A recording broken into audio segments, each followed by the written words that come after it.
இப்போ நீங்கள் வட சென்னையில் நிறைய காலம் பார்க்குறீங்க, வாழ்ந்துருக்கீங்க, அரசியல் நிகழ்வையும் பார்த்துருக்கீங்க. வட சென்னையில் பெரம்பூரை தான் வந்து சூஸ் பண்ணியிருக்காரு விஜய். எதுக்காக பெரம்பூர், வட சென்னை? இல்லை, அது என்ன சொல்கிறாங்கன்னா, தமிழக வெற்றி கழக தொண்டர்கள் ரொம்ப அதிகமாக பெரம்பூர் தொகுதியில்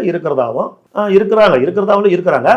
அதில் இன்னொன்று பார்த்தீங்கன்னா, வட சென்னை ரொம்ப காலமாக புறக்கணிக்கப்பட்டிருக்குது.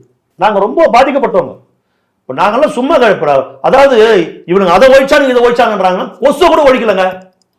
எங்க ஒவ்வொரு நாளும் எங்களோட தூக்கத்தை தொலைச்சு நாங்கள் கஷ்டப்படுறோம். கொசுவை கூட ஒழிக்க முடியல. அந்த அளவுக்கு வட சென்னை மக்கள் பாவம் பண்ணவங்க. நாங்கள் அவ்வளோ கஷ்டம், குப்பை மேடு, சாக்கடை, கொசு தொல்லை, இப்படிதான் நாங்கெல்லாம் வட சென்னையில் வாழ்ந்து இருக்கிறோம்.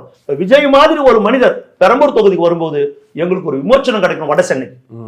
நிச்சயமா நாங்கெல்லாம் அதை தான் எதிர்பார்க்கிறோம். இவரை மாதிரி ஒரு ஃபேமஸ், ஒரு நட்சத்திரம், ஒரு உச்சத்தில் இருக்கிற ஒரு தலைவர் இவர் வருகிற பொழுது அந்த பெரம்பூர் மாத்திரமல்ல, அந்த பெரம்பூரை சுற்றி இருக்கிற அத்தனை பகுதிகளும் ஒரு டெவலப் ஆகும்.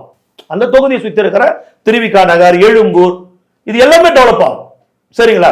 அப்ப அதுதான் அவர் அங்க வரணும். வந்தா வெற்றி பெறுவார், நிச்சயம் வெற்றி பெறுவார்.